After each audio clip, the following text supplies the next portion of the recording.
Upon the world of terror, deep beneath the surface of the Imperial Palace, there exist a number of dungeons and cells which contain within them dangerous eldritch abominations that came into existence during the course of the Age of Strife. Such entities not only include strange and otherworldly creatures, but also several mysterious artifacts and forbidden technologies. The incomprehensible power and danger posed by these horrors is so great that should they ever escape from their incarceration, the entire human race would be driven to insanity before eventually succumbing to destruction. To the golden-clad warriors of the Adeptus Custodes, these ominous chambers are known simply as the Dark Cells. Such is the air of dread and menace surrounding these dark cells and their occupants, that even those who are tasked with guarding these oubliettes can become overcome by feelings of unease and trepidation, as they remain ever vigilant should the event of a containment breach ever occur. So great is the burden of guarding such horrors that it is a duty far too important to entrust to mere mortals. Instead, an entire shield host of the Adeptus Custodes is tasked to act as the jailers of these eldritch abominations. These elite warriors are known throughout the Imperial Palace as the Shadowkeepers. The spiritual strength and incredible mental discipline displayed by the Shadowkeepers is almost unmatched by the other warriors of the Custodes. The Shadowkeepers boast a high number of wardens within their ranks, veteran warriors who have each served within the Brotherhood for at least 500 years, and are famed for their patience and level-headedness. The centuries of experience accumulated by these warriors, along with the oaths that they have sworn to safeguard and maintain the Dark Cells, allows them to focus upon their appointed task to the exclusion of all others, where they will stand vigilant and resolute in their duty for several decades at a time. In late M41, during the battle for the Lion's Gate, when the demonic legions of the Chaos God Khorne lay siege to the Imperial Palace, the Shadowkeepers would lend their strength to the other custodian shield hosts, leaving only a fraction of their number to maintain their vigil over the Dark Cells.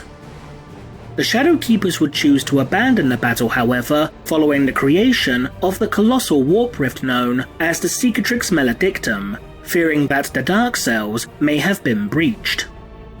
The Shadowkeepers would discover to their horror that a large number of these cells were now empty, and that the warriors who had been left to guard them had been brutally slaughtered.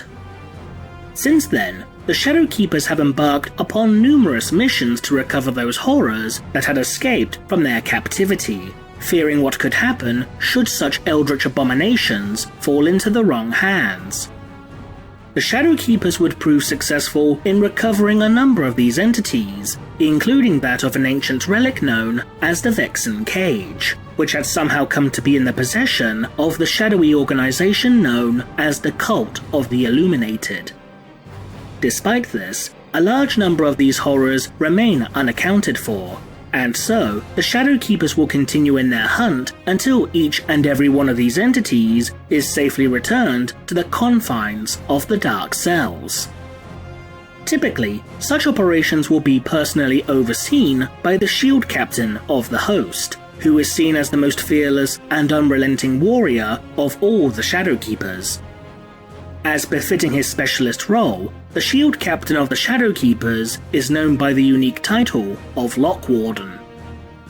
In early M42, Trajan Valoris, the Captain General of the Adeptus Custodes, would dispatch a number of warriors upon a secret mission to the ruined world of Cadia.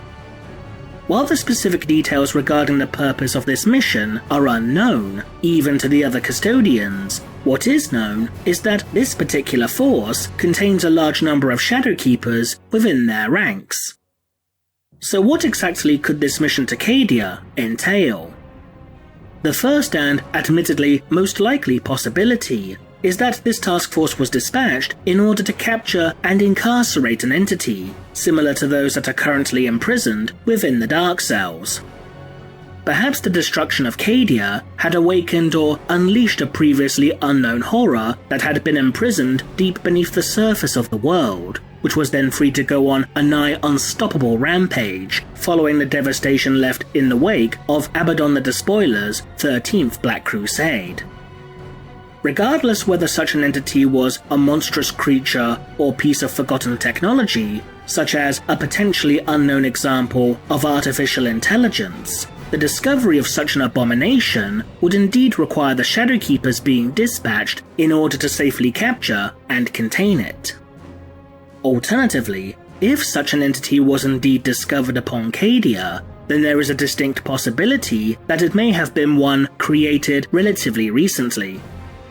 While many of the horrors contained within the Dark Cells date as far back as the Age of Strife, it is worth noting that with the manifestation of the Cicatrix Maledictum, as documented within the 8th edition Custodes Codex, a number of new, yet equally dangerous and unspeakable entities have since been brought into existence.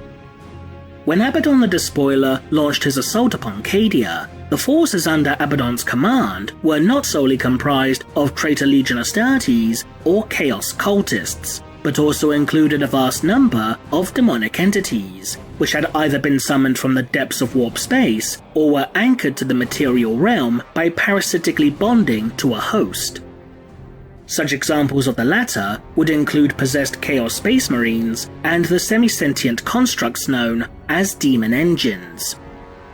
While the majority of such creatures under Abaddon's command would be temporarily banished back into the warp, thanks to the activation of the Cadian pylons, the subsequent overload and destruction of these artifacts resulted in the world becoming overwhelmed by the ever-increasing amounts of warp energy emanating from the Eye of Terror. As such, it is possible that the presence of demonic entities, combined with the increased exposure to the corrupting energies emanating from either the Eye or the Cicatrix Maledictum, may have resulted in the creation of an entity that could wreak untold havoc throughout the galaxy, should it somehow find a way to make it off-world.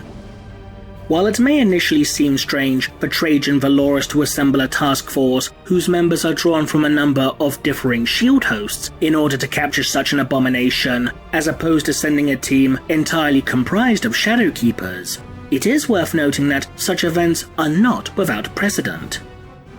Within the novella Auric Gods, a trio of custodians would be dispatched by Valoris to retrieve the artifact known as the Vexen Cage, after learning of its existence from one of the Captain General's agents known as the Eyes of the Emperor.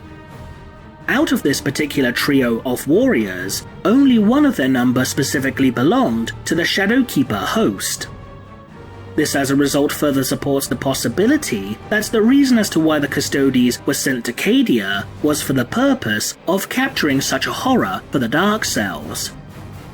But another possibility regarding this mission, however, could be due to the Custodes being forced to undertake a retrieval mission, one that was not for the purpose of acquiring a prisoner for the Dark Cells. Instead, could these Custodes have journeyed to Cadia in order to obtain an artifact of significance? There is a potential possibility, albeit a relatively small one, that the Custodes were sent to Cadia in order to obtain one of the Cadian pylons, or at least a sizable fragment of one. The reason as to why the Imperium would wish to retrieve such an artifact could be for the purpose of allowing the Adeptus Mechanicus to study and in turn attempt to reverse engineer a device that could fulfill a similar purpose. The Cadian pylons were mysterious structures that were capable of repelling the energies of the warp due to being constructed out of a strange, psychically sensitive material known to the Imperium as Blackstone. Entire fields of these structures were known to have existed upon Cadia, with many examples of these structures reaching in excess of 90 meters in height. Belisarius Cawl, the Archmagus Dominus of the Adeptus Mechanicus, has been documented as conducting his own research into these mysterious objects, and as such, it wouldn't be outside the realm of possibility for the Custodes to have been tasked with obtaining a pylon for the purpose of aiding Cawl's research. After all, there are few individuals within the Imperium that could be charged with reliably performing such a dangerous task. But if this custodian strike force was sent to obtain a fragment or even an intact pylon, this wouldn't necessarily explain as to why a large number of Shadowkeepers would be required for this mission. Admittedly, however, given Cadia's prolonged exposure to the energies of the warp, combined with the extremely high probability that demonic creatures could be present upon its surface, the fearless and vigilant nature of the Shadowkeepers could prove to be extremely valuable assets in combating against the Neverborn. The Shadowkeepers could be tasked with keeping such demonic creatures at bay, allowing the remaining custodians to focus on safely achieving their objective. But the final possibility as to why the Custodes were dispatched to Cadia is that they could have been tasked with salvaging the wreckage of an exceptionally powerful ship which had crashed into the surface of the world.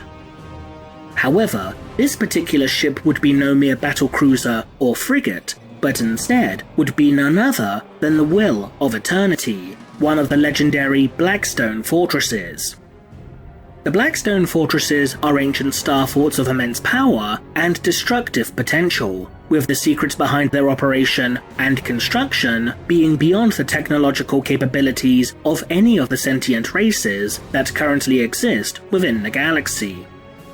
While 6 of the 7 fortresses known to Imperial authorities remained locked within a state of dormancy, Abaddon, after capturing 6 of them, would manage to bring many of their ancient systems online, unleashing untold destruction upon the Imperium during the course of the Gothic War, the 12th Black Crusade.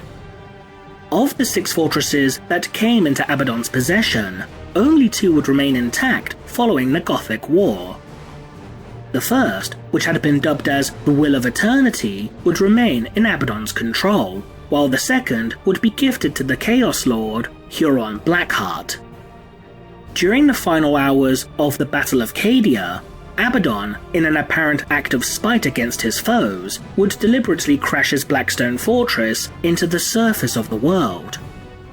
This act, in conjunction with the firepower from the ship known as the Planet Killer, would not only cause the Cadian pylons to overload, thus preventing them from holding back the tides of the warp, but also bring about the death of Cadia itself.